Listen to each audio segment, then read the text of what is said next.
Assalamualaikum warahmatullahi wabarakatuh. Alhamdulillahirrabbilalamin. Wassalatu wassalamu ala asrofil anbiya'i wal mursalin wa ala alihi wa sahbihi ajma'in. Amma ba'du. Apa kabar semuanya? Sehat? Alhamdulillah, sebentar lagi kita memasuki bulan suci Ramadan. Saya mengucapkan mohon maaf lahir dan batin, marhaban ya Ramadan. Hari ini kita akan mereview pemakaian setelah kurang lebih 1 minggu Xiaomi Redmi Note 7. Kita mulai daripada segi hardware-nya, kemudian software-nya hingga ke pemakaiannya. Check it out. Untuk handphone ini kita bisa melihat terlebih dahulu dari penampakannya kan. Seperti ini handphonenya. Dari sisi bagian bawah terdapat 2 lubang audio, berarti ini stereo dengan USB tipe C, bisa dilihat di kamera. Oke. Kemudian mempunyai sudut yang membulat. Kamera depannya terletak di bagian atas tengah, namun ada bulatan sedikit di sini berbeda dengan merek sebelah. Di bagian belakang ini berbahan kaca, kemudian ada fingerprint, kamera double secara horizontal, secara vertikal. Sebelah bagian sisi kanan ada tombol power, ada volume. Lalu di sebelah sisi kiri ada SIM, slot SIM untuk memasukkan SIM. Bagian sebelah atas ada infrared port, kemudian audio, jack audio 3,5 mm. Untuk bagian belakang ini kaca, bagian depan pun kaca. Corning Gorilla Glass versi kelima, nanti akan kita bahas di bagian segi hardware-nya. Kita masuk ke bagian hardware. Handphone ini resmi diluncurkan sekitar awal tahun 2019, namun masuk ke Indonesia beberapa bulan yang lalu kan. Saya pun baru menggunakan sekitar 1 minggu. Sudah dibekali dengan Android Pie 9.0 beserta MIUI 10. Ponsel ini dibekali dapur pacu Snapdragon 660 atau Snapdragon 660 dengan kecepatan up to 2,2 GHz. Nanti kita akan buktikan apakah betul ponsel ini menggunakan Snapdragon tersebut. Dan dalamnya terdapat 8 core, di mana 4 kali 2,2 GHz dan 4 kali 2,2 GHz Kryo tentunya. Kenapa 8 core-nya terbagi? Karena apabila menjalankan multitasking, tasking yang sifatnya lebih kecil, dia hanya menjalankan 4 core tadi. Namun apabila taskingnya lebih berat, maka akan dijalankan kedua-duanya. Dengan perintah seperti ini hanya menjalankan 1, maka daya yang digunakan untuk taskingnya lebih rendah, konsumsinya pun lebih sedikit. Itu untuk penghematan kan. Lalu ponsel ini juga dibenamkan GPU Adreno 512 dengan kecepatan 850 MHz.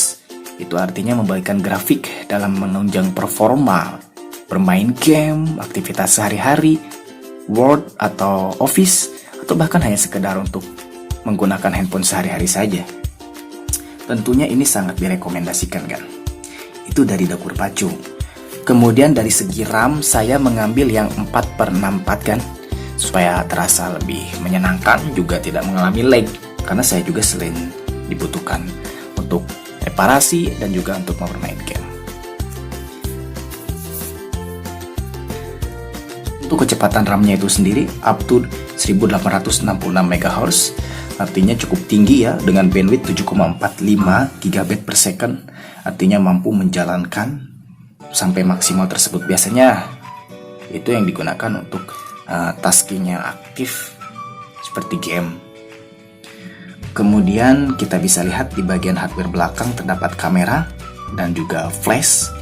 Kameranya tersebut yaitu berkisar 48 megapiksel. Kita bisa melihat di sini. Ya. Kita juga nanti akan mencoba kamera belakangnya 48 megapiksel, juga ada 5 megapiksel dengan menggunakan sensor Samsung. Kemudian ada fingerprint, dan juga di bagian depannya juga ada kamera dengan resolusi 8 megapiksel dengan menggunakan sensor OmniVision. Untuk bagian depan kacanya ini berbahankan Gorilla Glass ya kan, 2,5 dimensi dia sudah mendukung. Kemudian IPS, berbahannya masih dalam berbahan IPS, sayangnya belum masuk ke dalam AMOLED. Namun dengan perlindungan Corning Gorilla Glass versi 5, maka tentunya ini mempunyai 3 ketahanan lebih kuat dibandingkan dengan versi-versi sebelumnya menurut situs MIUI yang saya baca. Kemudian untuk bagian permesinan itu sendiri, dia sudah dibekali dengan Smart PA atau Power Amplifier. Artinya apabila ada listrik yang kurang stabil, itu lebih meminimalisir terjadinya hal demikian. Oleh karenanya, dalam segi mesin ini sudah cukup mumpuni, sudah cukup baik, banyak sekali IC komponen di dalamnya yang bagus. Berbeda dengan seri sebelumnya, yang terkadang kepada saya suka banyak user atau konsumen yang meminta, "Mas, ini kenapa seperti ini, kenapa ngehang di logo, kenapa cepat panas?" Tapi kalau untuk versi ini dengan saya baca power A-nya, power amplifiernya bagus, itu sangat direkomendasikan buat agan yang bermakai untuk bermain game ataupun sehari-hari. Untuk USB-nya sendiri sudah menggunakan tipe C, tadi sudah dibahas sebelumnya, artinya USB terbaru kan ya. Dia sudah support dengan kapasitas baterai 4000 mAh. 4000 mAh ini apabila digunakan dengan waktu normal, dia berkisar sekitar 251 jam. Apabila digunakan untuk menelpon, sekitar 23 jam. Dan juga apabila bermain game, Xiaomi menuliskan sekitar 7 jam. Wow. Tapi tentunya itu adalah performa baterai yang kian hari kian menurun. Tapi sementara ini nanti saya akan coba ulas di depan bermain game bagaimana. Alhamdulillah cukup memuaskan. Ditambah dengan fitur Quick Charge 4.0. Quick Charge ini sudah baik sekali. Sudah mencoba sekitar 1,5 jam, itu mencapai 100% dari keadaan 0. Ya cukup cepat lah untuk kita yang memerlukan waktu yang relatif sedikit. Lalu untuk memorinya sendiri, dia dibenamkan di dalam slot SIM ya kan, dengan tipe hybrid. Sayangnya masih tipe hybrid. Jadi SIM 1, SIM 2 atau memori. Kita tinggal memilih salah satunya. Memorinya sendiri up to 256 GB, jadinya support sampai 256 GB. Kedua-duanya sudah 4G on, dual 4G dalam kategori 12 Cat 12. Jadi jika agan punya kartu 4G di rumah agan, yang satu bagus 4G-nya, yang satunya lagi kurang bagus, dua-duanya bisa diaktifkan. Dengan catatan agan tidak bisa memasukkan kartu SD. Kemudian di dalam sensornya itu sendiri, dia terdiri 6 sensor. Ada gyroscope, ada infrared, ada accelerometer, ada getar, ada sensor gerak atau jauh ya maksudnya, ada sensor cahaya di depan, dan juga ada sidik jari di belakang. Untuk bodinya sendiri, di bagian sini sepertinya stainless ya kan, saya belum mendapatkan informasi lebih lengkap. Namun frame-nya masih menggunakan plastik kan, frame-nya di sebelah sini itu masih menggunakan plastik kan, dengan berat 186 gram. Handphone ini juga sudah mempunyai fitur OTG kan, artinya agan bisa memudahkan file flash disk ataupun card reader dari kartu memori agan melalui Type-C tadi. Android ini sudah Pie, kemungkinan akan mendapatkan upgradean seperti Xiaomi pendahulunya dengan MIUI 10. Kita akan masuk ke dalam isi box ini kan, sebelum masuk ke dalam software dan pemakaian. Sebetulnya ini HP adik saya kan, jadi saya mencoba mereviewnya supaya kita memberikan pengalaman yang luas tentang hardware-nya itu sendiri. Di dalam sini, HP-nya kita taruh sini dulu kan. Terdapat banyak sekali kan ya. Keluarkan dulu.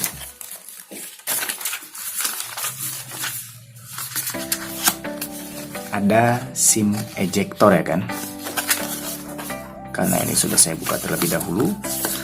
Kemudian ada kitab-kitab, ada buku. Ini adalah buku panduan pengguna. Kemudian dari Xiaomi-nya itu sendiri memberikan soft case berwarna hitam Mungkin dicocokkan karena sesuai dengan variasi warnanya hitam. Sebetulnya masih ada variasi warna lainnya kan. Saya kurang hafal, tapi saya mendapatkannya yang hitam. Agan bisa mengeceknya di situs MIUI-nya langsung atau situs Xiaomi. Juga diberikan charger yang support untuk Indonesia karena ini sudah versi TAM. Hanya saja TAM yang sekarang itu hanya di stikernya. Saya kebetulan membuka stikernya seperti ini. Dan jadi sekarang TAM-nya ada di stiker atau di lapisan paling depan. USB Type-C-nya. Untuk chargernya sendiri itu mempunyai output, kita fokuskan terlebih dahulu. Ya. 5 volt 2 ampere. Ya, tadi sudah dibahas, sudah mempunyai quick charge. Habis. Untuk handsfree tidak tersedia ya kan. Xiaomi jadi tidak memberikan handsfree. Kita kesampingkan dulu.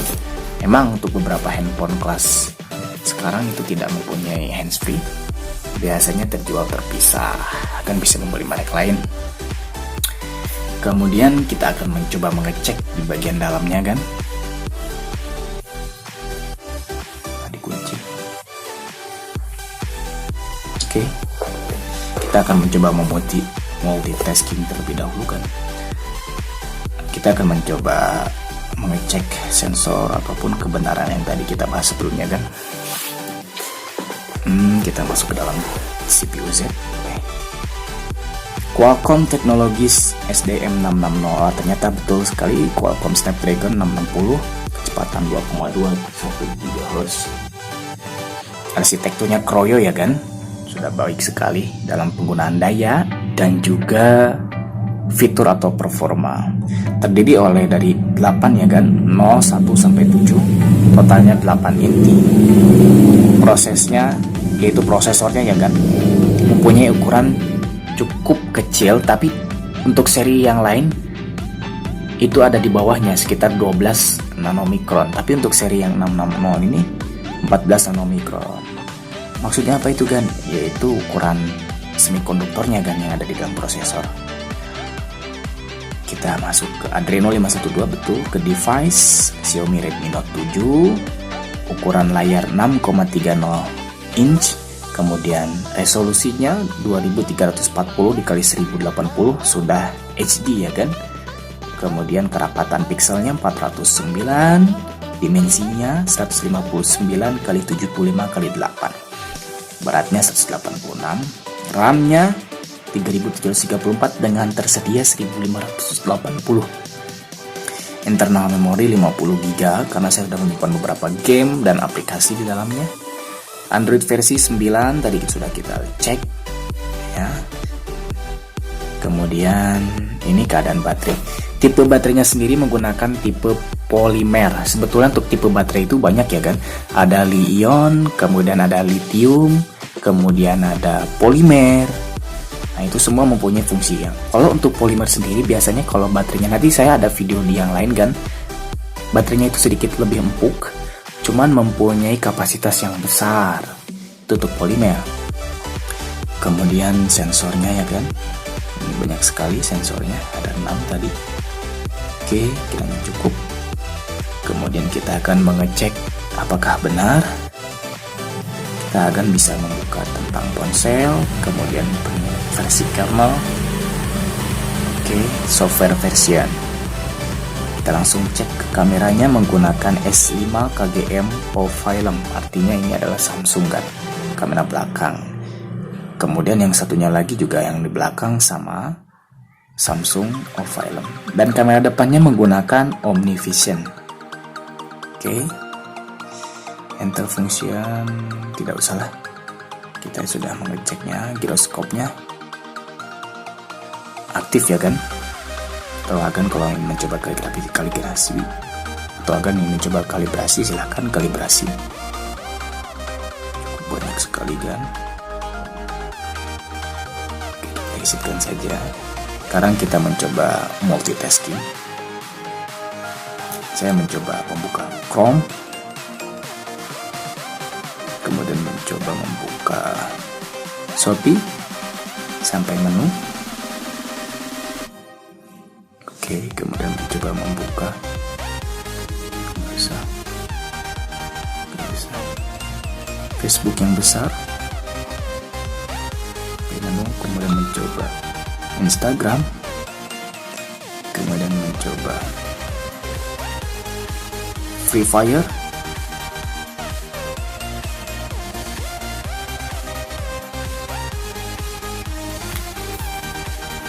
Untuk game sendiri genggamannya enak ya kan, karena tipenya wide, sudah HD pula dengan full screen, kita bisa melihat.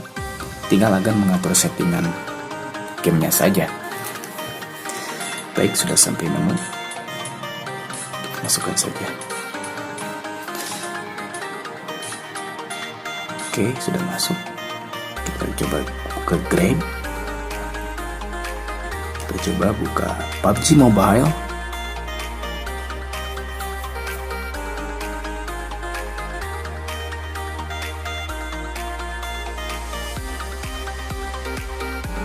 Oke. Kita anggap saja ini sedang melakukan multitasking ya kan. Kita coba kembali buka file recent tadi atau aplikasi recentnya. Mobile Legend tidak mengulang. Coba yang lain. PUBG juga tidak mengulang, karena seharusnya untuk RAM 4 GB ini tidak mengulang memang. Grab juga sama, tidak mengulang. Free Fire tidak mengulang. Kemudian Instagram tidak mengulang. Kemudian Shopee tidak mengulang, dan juga Facebook ya. Facebook ini tidak mengulang. Semuanya dalam keadaan masih aktif. Artinya untuk multitasking, handphone ini benar-benar sanggup menjalankan perintah kita sehari-hari.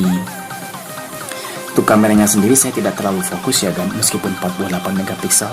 Nanti akan saya coba berikan hasilnya kan. Kita akan memfoto sedikit saja sebagai ulasan.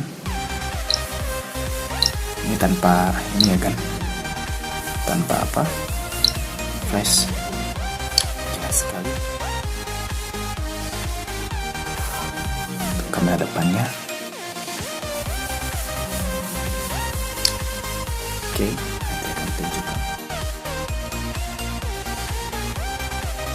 Sepertinya untuk kameranya sendiri saya tidak terlalu memfokuskan, namun kualitasnya cukup baik untuk handphone di kelasnya. Audionya kita cek dan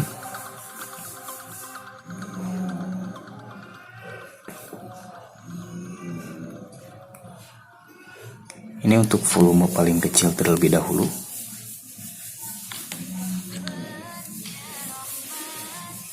Coba kita volume terbesar. Isyrah sadri Quran, imla qalbi Quran, wasli hayati Quran, Rahman ya Rahman. Suaranya bening, ngebas, tapi tetap kena bagian-bagian struktur komponen suara musik lainnya kan. Ya, untuk selanjutnya kita akan mereview hasil benchmark Antutunya ya kan. Sebetulnya tadi kita sudah mencoba mengecek skor yang didapatkan 135.255, namun kita akan mengecek ulang supaya agar bisa melihat bagaimana prosesnya.